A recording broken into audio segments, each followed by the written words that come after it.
ultimate end. And it is self-love in opposition to the love of God. Ang kinabitang paghuna-huna sa to kagalingon o pagkalimot nga atong ultimate end is relationship to God, not relationship to human being or to things, but to Him alone. Muna ultimate end. Deviation from man's true ultimate end. Unsa naman yung ibong tumong diri? Pagpakadato, pagpataas imong posisyon. Dili, ang ultimate end na to karon, kumusta ta sa tong relasyon sa Ginoo? Wala yun na. Kining atong gibuhat karon namo mga sa team, nakapatubo ba ni sa among relasyon sa Ginoo or kasi the more mini adre na layo na mas Ginoo.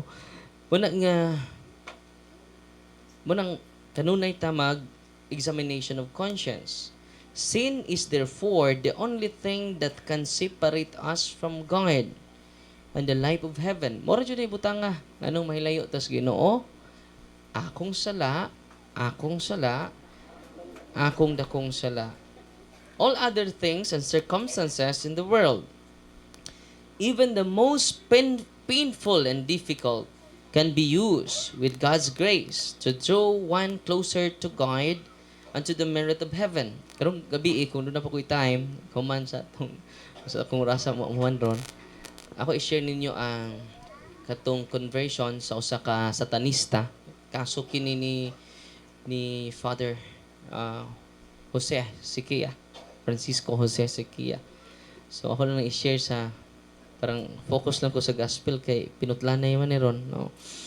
Kay mo ni atong challenge sa tanan karon, ang gituhuan atong malangit katapusan wa day malangit. Uy. Ang gituhuan yung sa Darwin malangit, wa mas langit. Astig lang tikian eh. Kaya man mamutol sa Darwin sa kamot, sa tiil. Pinutlanay din ni ron sa atong kagalingon nga attachment. Inordinate attachment kita tanan. Sa attachment na to, butang, kwarta, uy, pinutlanay ni. Andam na mo? Ya kung di ta magpinutlanay ron, apil si Padre Darwin, di jud kasod langit. Uy, pasti lang tiki. Ang gituhuan po na itong was langit. Tuanon dito? Diba? Wala nga, ato dyan yung studihan, wala nagkatikais ta. Hindi ta ma-fanatic ba? Kunya, ang atong pagsunod sa Ginoo, it will lead us to internal disposition, which is called conversion. Ang pagkakabig nato, bugat man di ang sala. Anong bugat? Kimatod pa ni Father Siquia, sin is located in the will of man who makes choices for good and for bad. The devil cannot touch the will directly. Sa atong will, sa atong kabubuton, dili makatouch ang demonyo ni Ana. Yan naman. Matod pa din only indirectly. So, hence the demon cannot force anyone to sin. Dili siya maka-force nimo. Kaya doon na kay free will. Nasabtan ninyo? Doon na kay kabubuton mo pili. Sa yawa or sa dili. Sa sala or sa dili sala. Kita'y mo decide, ana. Ang yawa di may mo decide. Kita. Yan, doon ay mayon din. Ay, salamat ho, mag-deliverance. Wa, dyo ko mapusis, Father. Salamat. Thank you, Lord. Wa, dyo yawa na ko. Asa may delikado ang naposes o ang wa mayawi Ang pinakadelikado, kitang wa mayawi Uy, paminaw mo. Kay matod pa, a possessed person does not sin when he acts out during a crisis of state. Kung nag-translate siya, maghikog siya, dili na siya. Kaya naman, he is controlled by the evil spirits. Kay, kuan man siya, nawa man siya. No? Munang matud pa ni Father Siquia, a possessed person does not sin. But when he returns to his lucidity and calm, he can choose to either sin or not. Kung di na siya possess, nabalik na siya siyang una-una, pwede siya makasa. Pero at the moment of crisis, sa trance state, kanapitang mawa siya, makasukmag siya ni Brad Sherwin, mabungis, hindi na sa... O niya, malaparuhas pa Darwin during deliverance. Di na sa! Mingon din ang pusis, pasaylo ako. Ay, di na ni mo sa. No? Kay usahay masipaan me, kay wa man siya kibaw. So, nakaron, asa may pinakapeligro, ang poses o ang wa mayawa eh? Ang wa mayawa eh. Kita, may peligro kayo. Ngano man, namti free will. Kaya ang atong sala day is located from the will of man. Asa ang sa? Gikan sa atong kabubuton, why ni pugos nimo? Uy. Mas mayo pa ning mapusis ta father, no? Dayo sa pag ampo mapusis ka, di jud na mayo ng duha, no? Sin is the grievous of openings that we can create for the devil to enter into one's life. Ang ato ding sala, may grievous openings. Mao ito na nay sacrament of confession. Pasalamatan ni Father Dindo o Father Cruz nga pinagi sa sacrament of confession. The greatest openings man dining sa ang sacrament of reconciliation is the greatest graces to enjoy the mercy and love of God. Amen. Libre na, way bayad. Grabe. Syarog, may impirno pa nang niyan. Wala nga, delikado lagi. Ang gituhuan na itong nas langit, wa dito. Apilos pa Darwin ini, no? Wa man diris pa Darwin. Asa man pa Darwin? Tuas ka uba siya mga deliverance minister. Wa po dire. Astil lang tiki. No. Wala nga, ang ultimate end na to is union with the Lord. Our increase and intimacy with the Lord. Mani challenge na ko isip pare, challenge na tong tanan, ngani adin ni karon. Unya, kung di ta kabantay ini, mulid ni sa gitawag obstinate with a dead conscience. Kumusta naman imong konsensya? Buhi pa? Di na gani ka makonsensya, makasa, kagamay og dako, dead na imong conscience. Patay na imong konsensya.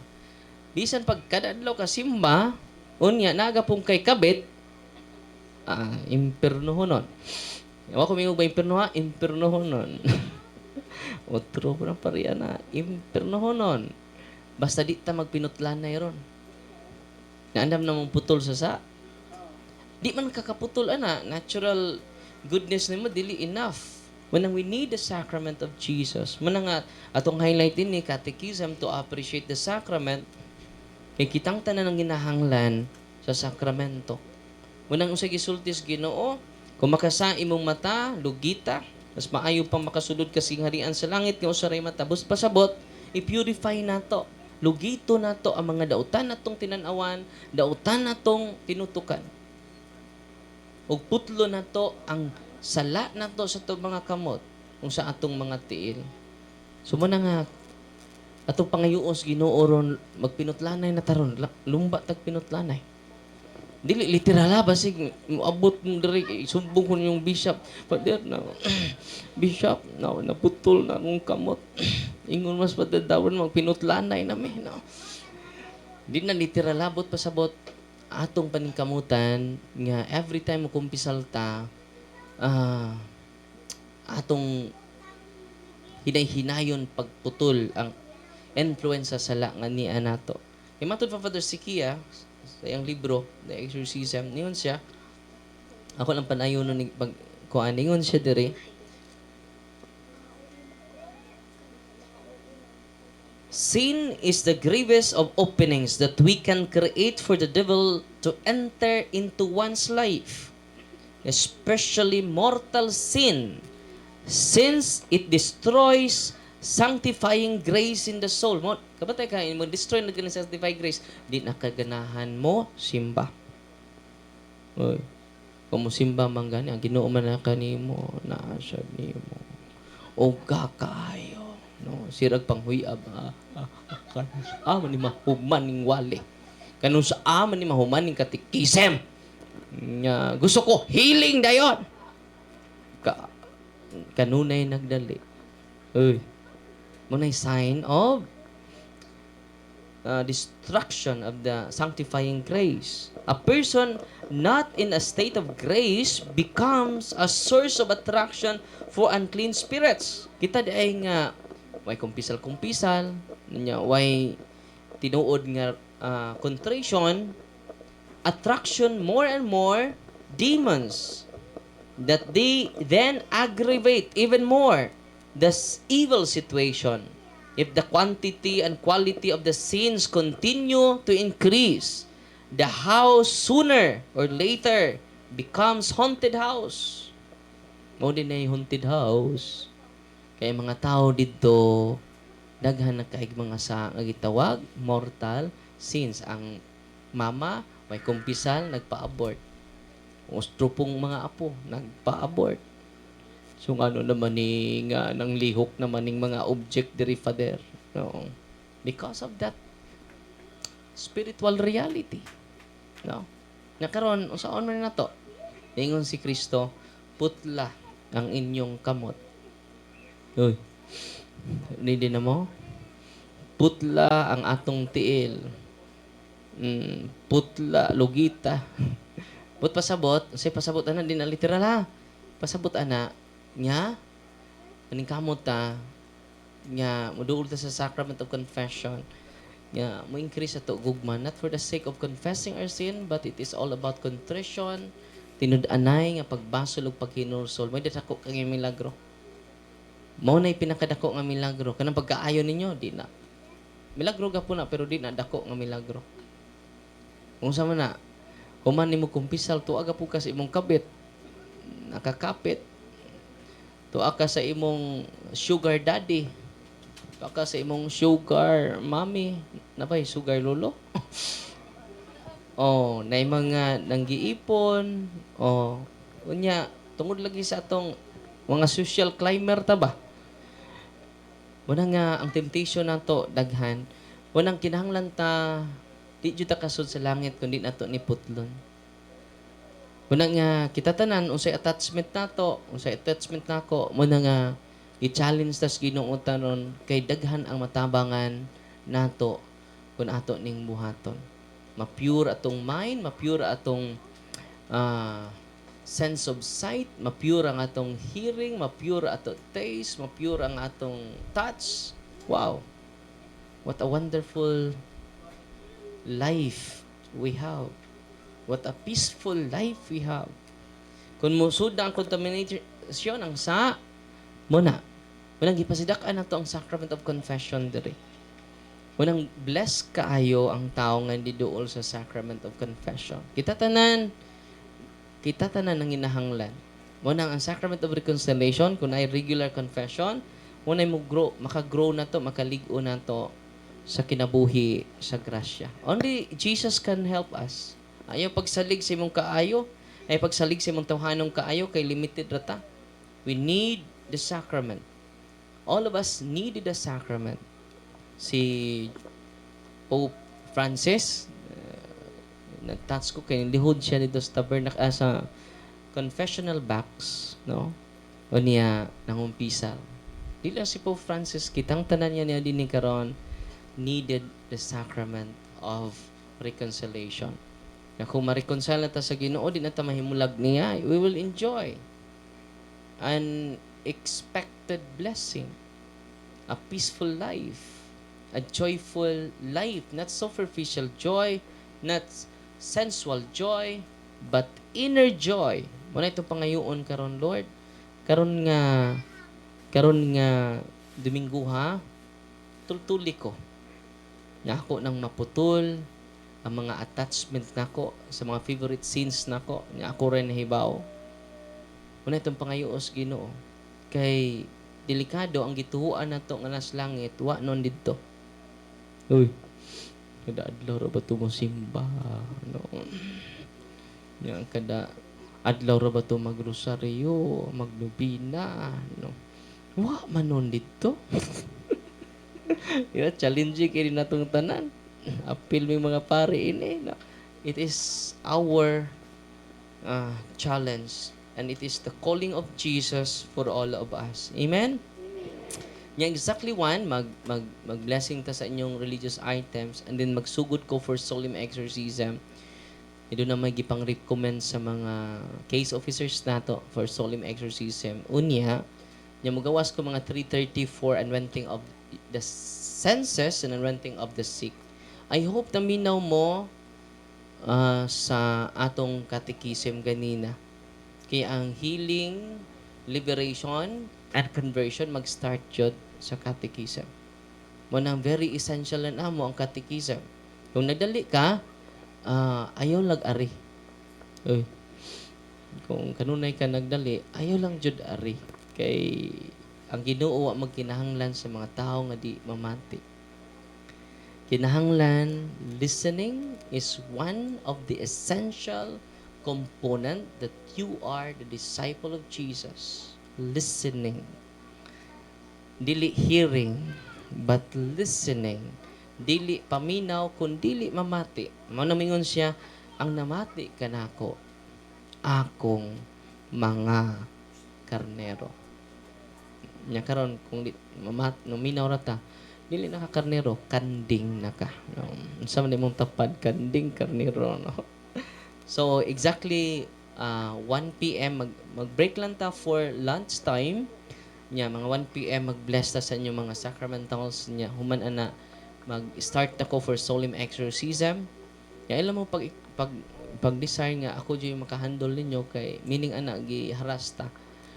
Unya, mugawas ko mga 3:30 to 4 for anointing of the sick and anointing of your senses. And then, continue doing prayer. Kung na-prepare na mo spiritually, continue doing deliverance to your houses and to your family circle. Mga tatay, mga nanay, as long as you are spiritually matured and disposed, proper na ang atong disposition, nag-prepare na ta spiritually, kana gamitan ninyo nagtudlo raman ninyo.